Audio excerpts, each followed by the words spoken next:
One person recently asked me, after everything you experienced, what is the happiest and saddest thing for you?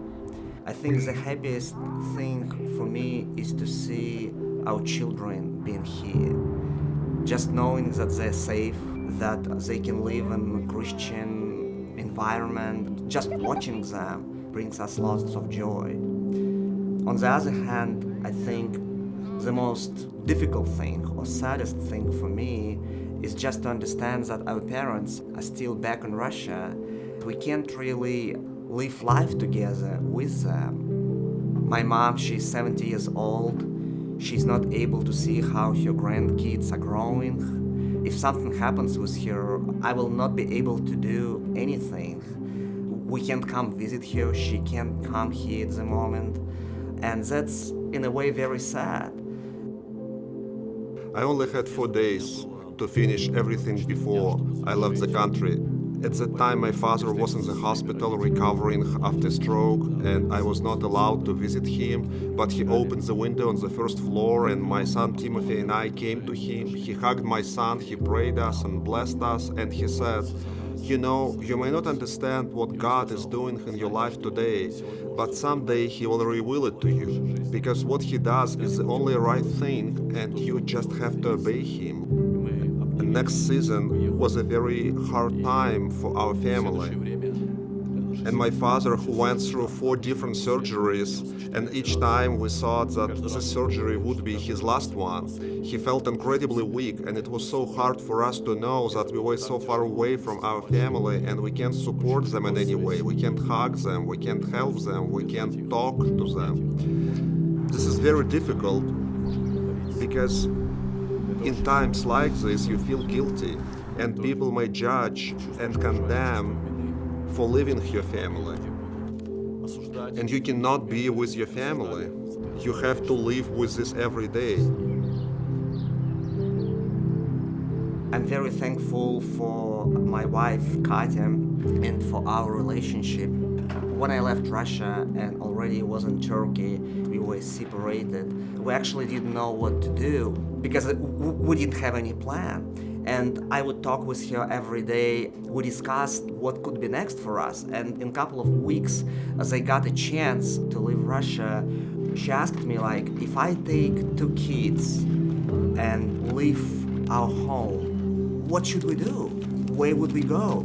Would our kids be safe? And I just didn't have answers on any of those questions.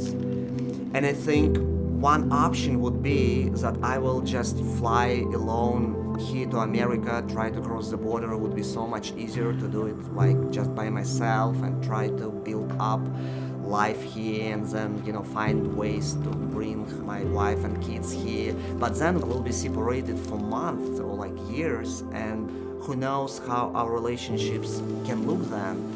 And I never forget this conversation I had with my wife when I was in Turkey, and she said, "You know what? We have no idea what's next, and we don't know what our future will look like, but we're as a family, and it means we should be together, and we have to risk together, and whatever God has in store for us, we need to go this journey together."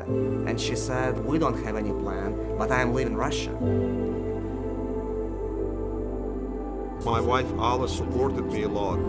Every time when she saw my worries about the family, she would come to me and calm me down. She read Bible verses that encouraged us and gave the understanding that God is with us. He goes through the season with us. She was a huge support for me, even she had same problems with her family. Both of us were so desperate because we were so divided with our families, and there was nothing we could do to change it. We could only pray for our loved ones and stay together as a family, be close to each other.